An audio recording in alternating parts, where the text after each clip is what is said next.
What's up, everybody? It is Tuesday, August 1st. I want to talk about the credit rating agencies today because there was a report that Fitch, you got Moody's, you got S&P, you got Fitch. Those are the three big ones. Fitch downgraded the U.S. credit rating. And, I just find this to be so ridiculous and such a joke. I mean, we saw a similar downgrade, I think it was back in 2011 when S&P downgraded the U.S. credit rating. I'm not sure what Fitch downgraded to, but it's irrelevant. It doesn't matter. I mean, as far as I'm concerned, if they wanted to put it as junk, they're still like idiots. They don't understand sovereign money. And I'll tell you a little story. Like when S&P did that in 2011, I actually contacted their sovereign credit analyst and via email, and I spoke to this person and I said, "Don't you understand that the United States of America is a sovereign currency issuing nation where all of its obligations are denominated in its own currency, the dollar, and it cannot become insolvent. I mean, it just cannot." And that's just a fact. That's just reality. And you might argue that, hey, what about every time the debt ceiling comes up? But we've had these cases, we've had these circumstances with the debt ceiling that they've come up every couple of years, and despite the political brinkmanship that we see every single time, there's always a resolution because these guys in Congress, they know they have to raise it. Like, if anything, the Treasury securities are always protected. I mean, you had every Treasury secretary, including Janet Yellen, say, like, we're definitely, like, they may screw the little guy, with some payments, but they're not gonna screw so-called debt holders. But these credit rating agencies are fucking stupid, and they're just completely out of paradigm, and they don't understand sovereign money. And they don't understand that the fact that the United States government is a sovereign issuer of its own currency, and all of its obligations are denominated in the US dollar, of which it is the issuer, and it is impossible for the United States to become insolvent. I mean, we might run into these kind of political standoffs, every couple of years, but we know what the outcome is going to be. We absolutely know what the outcome is going to be. They raise it every single time because, the funny thing about it, the reason why they raise it is because all these idiots in Congress, they really think that we're borrowing money from China. Nevertheless, I'll tell you a story. For a brief period of time, I worked for Standard & Poor's. It was like back in the year 2000. I was in their structured finance division. I never really worked for any corporation. I mean, I've basically been on my own as a trader, as an exchange member, as an economist, my whole career. But there was a period in time that I did work for Standard & Poor's, okay, in 2000. And very quickly, I saw that I was like smarter than everybody else around there. And that's not meant to, pat myself on the back. That's what it was. And they had me writing articles for they have like a weekly or a monthly magazine called Credit Week or something like that. And I wrote an article about General Motors at that time, and I said, there's a lot of risk because GMAC, that was the financing unit of General Motors, they had like all these, I pointed out, and I did a whole analysis. They had this just outlandish valuations for like leases and stuff like that.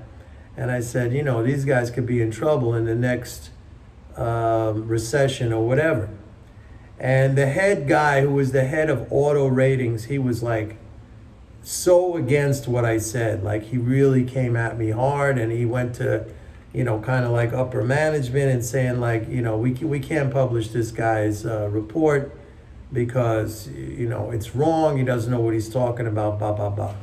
And I said, I do know what I'm talking about, and that's the reality. Those are the numbers, and I see the numbers, and they're, anybody could crunch those numbers. And if you ignore that, then you're just kind of skirting over the situation.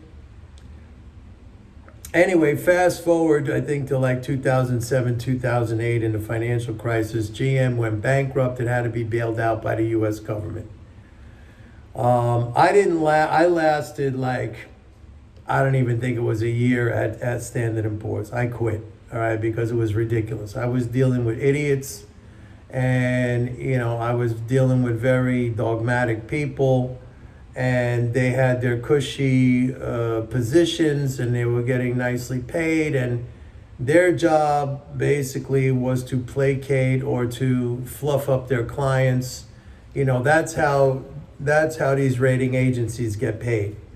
They have big corporate clients, and the rating agencies rate their securities, their bonds and their debt and stuff like that. And, it's a bad system. It's not an honest system, because if you're getting paid by the person or the entity that you're rating, you're not going to give them a bad rating, right? I mean, if you're getting paid by these people who are giving you, they're basically supporting you, you're not gonna rip them down. So it's a very dishonest situation. It's a very dishonest setup. I saw that very clearly. I don't take well to dishonesty. That's the kind of person I am.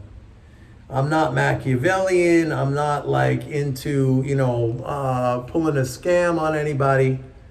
I'm a very, I wear my emotions on my sleeve, as they say. I'm a very honest person, and I believe in honesty. I believe in directness. I believe in openness. I believe in communication. And if that means a loss of money, so be it. I keep doing my thing. If that means a loss in subscribers or whatever, because I have a certain outlook, and it's not attuned to like people want to do now. They want to make money today, tomorrow, like a machine gun. You can't. If anyone could tell you this, it's me. I spent years and years and years on 4 different trading floors, and nobody had a better edge than I did, or that we did as floor traders. That was like today's version of the floor trader are these algo traders who front run the orders. I mean, we were doing that. I made a lot of money doing that. I had friends who used to alert me. They were working for I had one friend who was working for a big oil company. He used to alert me when his firm was going to buy or sell, big sized positions in heating oil or crude or gasoline. And I used to go in there before he came into the pits, and I used to buy or sell just in front of him. So it was it was basically a scam, right? No, I believe in honesty, and it's just ridiculous. Oh yeah, let me go back to this conversation I had with the S&P person, like back in 2011, where I think it was a she. She said like, yes, we understand that the U.S. is a sovereign currency issuer, but, we have to assess the political situation. I'm like, what political situation? Yeah, there's always going to be politics. But I mean, how many times have we been through the debt ceiling, standoff, and they're going to raise it every single time. They know that they have to raise it, again, because they all think that we're borrowing money from China, which is ridiculous too. So there's no risk. And the funny thing is, like back in 2011, and you could actually, I think you could go on my blog, mikenormaneconomics.blogspot.com. If you probably search in there for S&P downgrade, you'll see the article I wrote, you'll see the commentary I wrote back at that time about how that was like a major buying opportunity for treasuries. Like they went down for like one day and then they went straight up. I mean, this is another thing that shows you, like, if you take advantage, I mean, you have to take advantage of people with a lack of understanding. I mean, that's your duty. That's your duty. You must take advantage of people who have a lack of understanding. You're really like doing a service. You're like helping to eradicate ignorance. And you're doing that by basically taking their money. It's very important. That's like that's a job you need to be doing. That's a commitment. That's something you need to be applying every single day. Like these people, they twist reality. They make markets very emotional because they're very emotional. They lack understanding, and it's your duty to take their money. It really is. So yeah, this Fitch thing today, I mean, it just makes me laugh. We've been through this once before, and now here we are again, going through it again, and they're never going to learn. They're never going to learn. I mean, they just don't understand the distinction between a currency issuing country like the United States or Great Britain or Japan or, Canada. They just don't understand the distinction between that and a country that, borrows or has debts denominated. They're always going to put out the false or the inapplicable comparisons to like, Zimbabwe and Weimar Germany and all that bullshit, where right there, that if you hear that shit, that's that. Holy shit, some fucking kid screaming. If you hear that shit, I mean, that's a red flag right there. That'll tell you that these people absolutely don't have a clue as to what they're talking about. They can't distinguish between these kinds of situations where you're dealing on the one hand with the United States, sovereign currency issuer, stable government, etc., despite all the problems we have here, and a place like Zimbabwe, which is corrupt, it lacks the ability to produce anything, or Weimar Germany, same thing, where all the production capability was not in the control of German hands, and just like they had debts denominated in sterling and dollars. I mean, if you don't understand, then you're just making a fool out of yourself by making these comparisons. And anyone who makes these comparisons is just like you're a blatant, absolute fool. You don't understand what you're talking about. And this goes, from the layman, the common, ordinary person who just kind of like follows along and reads whatever, to right up to the highest levels of Wall Street, which are these rating agencies, man. I mean, it's crazy. But that's what it is. It is what it is, all right? So I just wanted to point that out.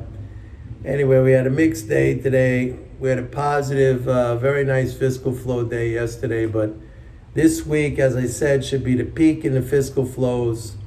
And we should start to see a pullback in the market today. The NASDAQ was down today. The Dow was up. The S&P was down. Anyway, that's it for today, folks. Don't forget, go to my website, pitbulleconomics.com. Sign up for a 30-day free trial of MMT Trader.